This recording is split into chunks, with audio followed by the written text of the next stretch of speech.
The year was 1962. Centralia, Pennsylvania, was a quiet coal town, the kind of place where everyone knew each other's names and the mines had fed families for generations. On Memorial Day weekend, townsfolk gathered for a community cleanup. Old trash was dumped into a pit on the edge of town, the same pit that connected, through forgotten shafts, to the endless coal seams running beneath Centralia. When the fire was lit, no one thought twice. A few flames, a little smoke, nothing unusual.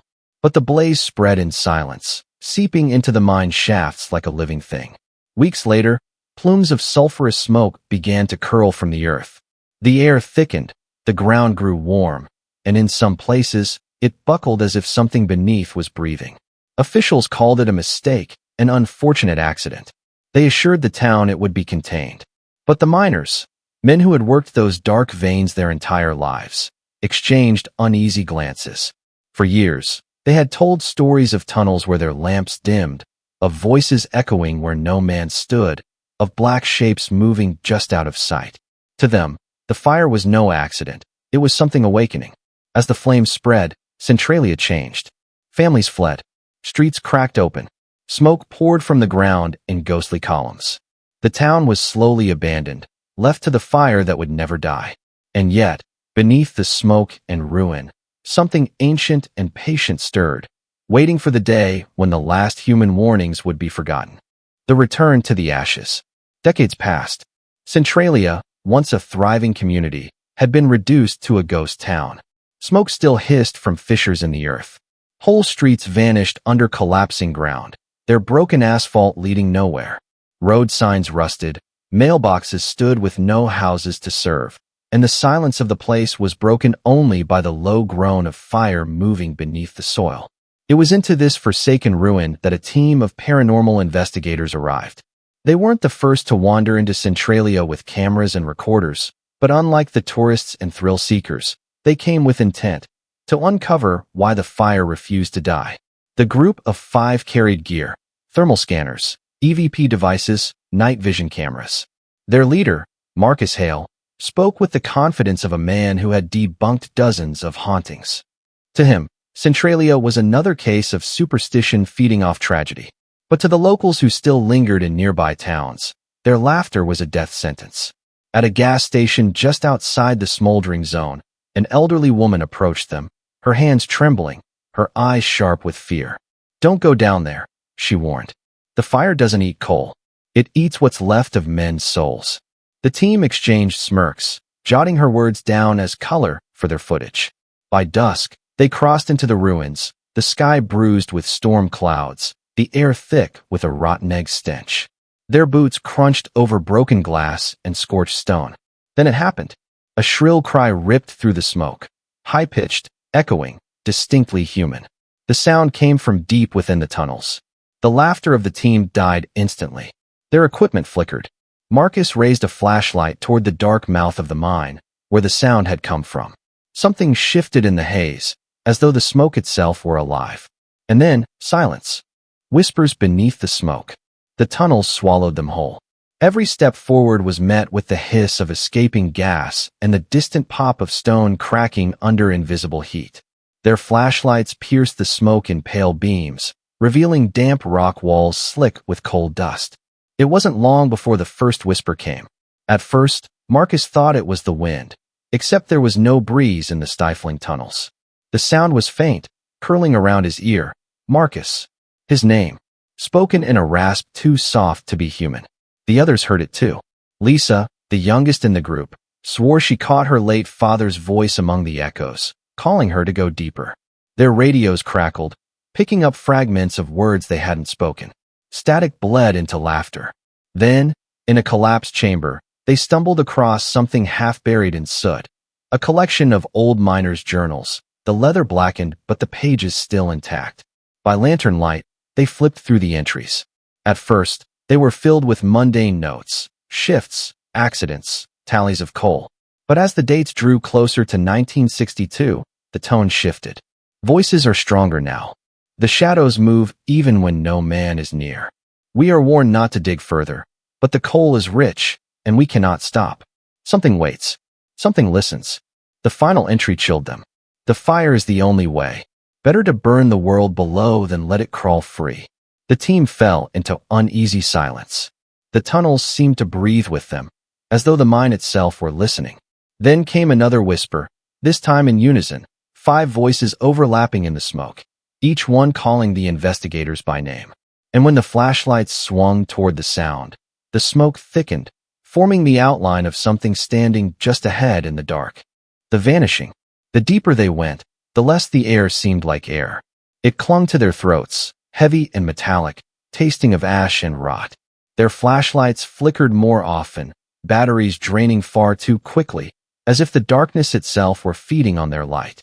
The group tried to keep close, but the tunnels twisted unpredictably, branching into dead ends and looping back on themselves. The walls seemed to pulse with warmth, as though something alive moved just beneath the rock. Then it happened. Eric, the cameraman, was walking behind the others, grumbling about his gear. One moment he was there, muttering about fog on his lens, his boots crunching on gravel. The next, the smoke thickened around him like a curtain, and when it thinned, he was gone. Eric. Marcus's voice cracked in the silence.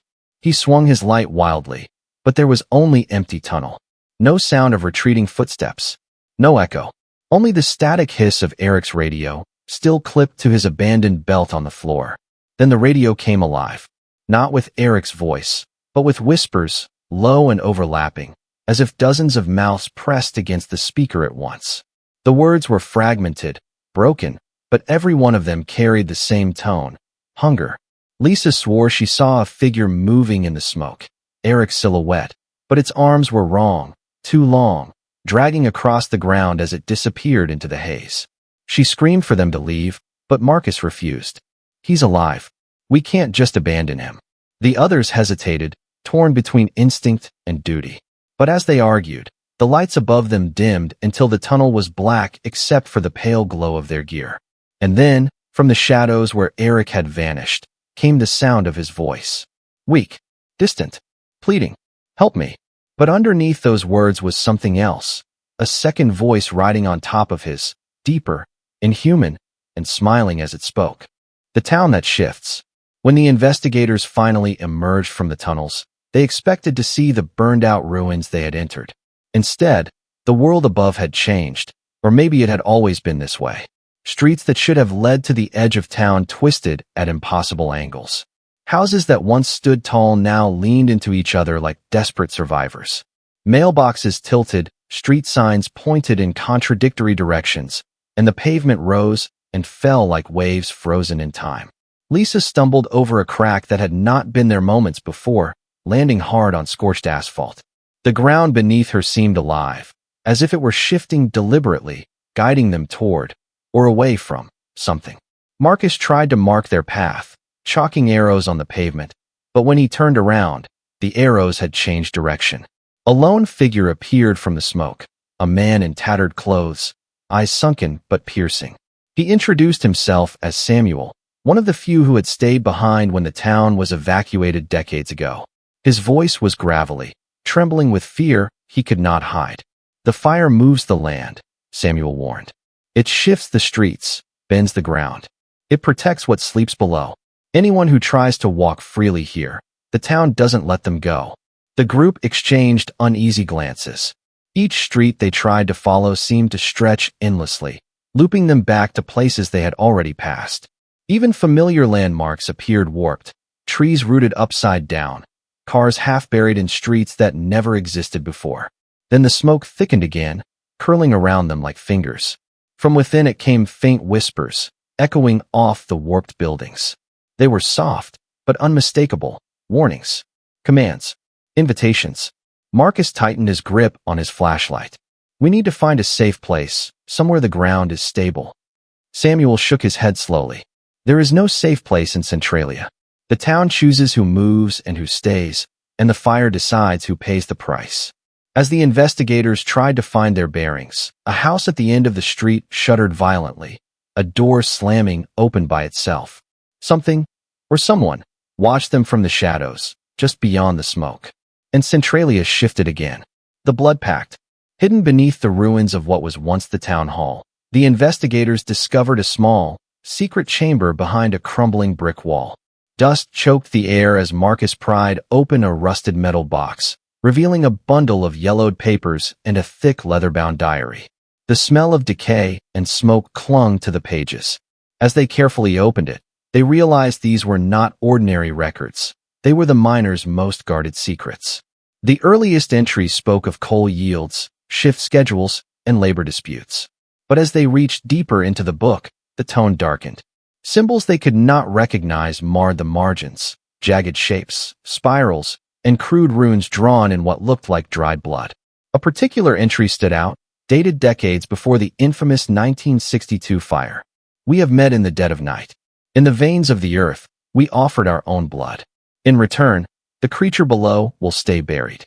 It demands nothing now, but we will honor the pact forever." The diary told of a being older than the mines themselves, something that had lain beneath Centralia long before men arrived. The miners had bound it with blood and secrecy, promising obedience in exchange for protection of their town, their families, their lives. But some had grown greedy, some careless, and the pact had been broken. Marcus read aloud, his voice trembling. "The fire is not a mistake. It was lit to seal it once more, to keep the creature chained. But now, all who enter are trespassers on cursed ground." Exchanged horrified glances. Every journal, every warning they had found until now suddenly made sense. The fire beneath the town had not been an accident. It was a seal, a desperate attempt to contain something that could not be killed, only restrained. Outside, a fissure hissed, sending sparks into the smoke-choked air. The ground shivered beneath their feet, as though the town itself were aware of their presence. The whispers returned, now mingled with something darker, an undercurrent of patience and hunger. And in the walls of the chamber, the symbols seemed to writhe, faintly glowing, as if acknowledging the intrusion of those who dared to uncover the truth. The false escape. After hours of wandering the shifting streets of Centralia, battered and exhausted, the investigators spotted what seemed to be a path leading beyond the smoke and ruins. Relief washed over them like a sudden gust of clean air. The asphalt beneath their boots appeared solid again. The twisted houses gave way to familiar sidewalks. They emerged fully into daylight, or so they thought. At first, it seemed as though they had left the cursed town behind. Children played in yards. Neighbors mowed lawns. A school bus rolled past, its cheerful horn cutting through the morning calm. But then Marcus noticed something unsettling. The faces of everyone around them were hollow. Their eyes were blank, reflecting no warmth or recognition. People moved with an unnatural uniformity, like puppets following a script, their gazes fixed but never truly seeing. Lisa's stomach churned. This isn't right. This isn't now. Look at them. The group realized, with a mounting dread, that they were not in the present. The town had somehow reverted to the 1960s, to the moments before its slow death. The streets were alive with people who had long since disappeared. Yet there was an oppressive stillness beneath the cheerful facades, a quiet that seemed to hum with waiting. Their radios squawked intermittently, spitting static and fractured voices that whispered of warnings and betrayals. A streetlight flickered, casting shadows that moved counter to the sun. Every step forward felt like a step deeper into a trap, as if the town itself were reshaping reality around them. Samuel, the survivor who had guided them before, appeared suddenly among the crowd. His eyes, sunken and urgent, bore into Marcus. "Centralia isn't what it seems," he hissed. "The fire doesn't just burn below. It bends time, memory, everything. You cannot leave until it allows you. And it may never allow you." As the investigators exchanged terrified glances, a figure moved through the street, one of their missing team members from the tunnels. But when they ran toward him, he vanished into the crowd, leaving nothing but the echo of a scream swallowed by the unnatural quiet. And the town seemed to shift again, streets stretching and twisting, pulling the investigators deeper into the illusion. The awakening. The ground trembled beneath their feet, a low rumble that grew into a roar. Smoke erupted from fissures like angry serpents, curling skyward, carrying the stench of sulfur and burning coal. The town's twisted streets shivered as if the earth itself were convulsing. The fire, once confined to the tunnels, seemed to pulse with intention. Flames erupted through cracked asphalt, painting the walls of abandoned houses in flickering orange light. Shadows lengthened unnaturally, stretching across streets, pooling into shapes that writhed and slithered along the ground. Then it came, the thing the fire had been feeding all these years. Not fully seen at first, only glimpsed through dancing flames. A colossal mass of darkness, shifting with a semi-liquid fluidity, its surface crawling with writhing shapes that whispered and moaned. It smelled of smoke, rot, and something far older than the earth itself. One of the investigators, Daniel, stepped forward, drawn by some unseen compulsion.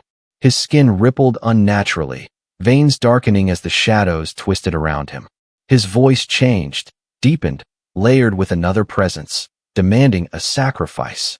Marcus shouted, trying to pull him back, but the possessed Daniel turned, eyes glowing faintly in the smoke, and spoke words that were not his own. "You will bind it again, or all will burn. You must choose." The other investigators scrambled, but every path seemed blocked by fire or shifting shadows. The creature's presence warped reality itself. Walls melted into tunnels, streets bent upward, smoke thickened into impenetrable curtains.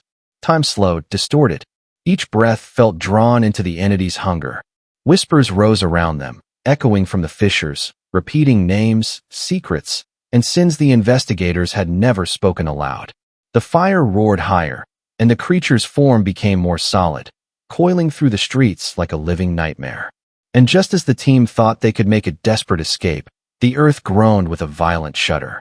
The fire surged beneath them, and the being stirred fully awake. The last bargain. The air burned in their lungs, thick with smoke and ash. Streets and tunnels shifted unpredictably, and the fire below churned like a living furnace. The team was trapped between reality and the infernal illusion of the awakened being, its whispers clawing at their minds. Every shadow seemed to stretch toward them, hungry, patient, and calculating. Marcus and the remaining investigators stumbled upon a chamber beneath the town, a jagged cavity revealed by the shifting asphalt. Inside, ancient symbols glowed faintly on the walls, the same patterns the miners had drawn centuries ago. In the center was a pit, glowing with molten coal, feeding the fire that had never died. They realized the truth. To reseal the gateway, to contain the ancient being, someone had to become part of the fire itself. "But we can't all," Lisa began, but Marcus cut her off, understanding the gravity. The fire demanded a sacrifice, and only a life willingly offered could bind the entity once more. Before they could decide, a sudden betrayal struck. Daniel, still partially possessed by the creature, revealed his own plan. His eyes flickered with ambition, hunger, and something darker. He would free the being, he declared, believing it would grant him power beyond human comprehension. Chaos erupted. Shadows swirled violently around the chamber, clawing at walls and floor. Flames surged higher, hissing and crackling with malevolence.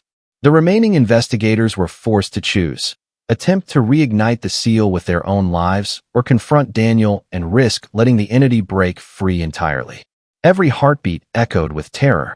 Marcus felt the weight of centuries of cursed miners pressing down on him, their warnings clear in his mind. The fire beneath Centralia was not just a blaze. It was a test, a measure of human resolve, and the final decision rested squarely on the shoulders of those left alive. The creature stirred in anticipation, its whispers promising torment or transcendence, depending on which path they chose. Outside, the town continued to twist, to reshape, to watch. And in that moment, the investigators realized the last bargain was not just about sealing the being. It was about choosing who would survive, who would fall, and who would be claimed by the fire forever. The gateway opens. The ground heaved violently beneath them, fire surging through fissures like rivers of molten anger. Shadows wriggled and stretched, writhing across the streets and tunnels in impossible shapes. The air smelled of burning coal, charred flesh, and something far older, something alive and insatiable. Marcus and the last remaining investigators faced the pit at the heart of Centralia, knowing that every choice they had made led here. Daniel, fully consumed by the creature, had vanished into the fire, leaving only whispers of his laughter echoing in the smoke. The molten abyss pulsed, and from its depths came a voice older than time, speaking in a language that scraped at the edges of sanity. Then the seal broke. Flames erupted higher than the tallest buildings had ever been, sweeping across streets, leaping into collapsed homes, consuming everything with an unnatural ferocity. The shadows became solid, coiling tendrils that reached for the sky, for the earth beyond, for the living world outside Centralia. The being that had been buried, restrained for centuries, stepped fully into the world, a monstrous amalgam of smoke, coal, and impossible darkness. The investigators fought, tried to resist, but the fire claimed them, one by one. Marcus watched as his companions disappeared into the flames, their screams swallowed by the roar of the awakened entity. And then, as he teetered on the edge of the pit, Marcus realized the horrifying truth. Centralia had never truly been abandoned. It had been left as a perpetual offering, a living seal to protect the rest of the world. The fire, the smoke, the shifting streets, they were not accidents. They were guardians. And now the seal had failed. From the molten depths, the whispers rose louder, more insistent, promising not just the consumption of Centralia, but the spread of fire and shadow across the world. Marcus's last thought, as the flames closed around him, was a chilling realization.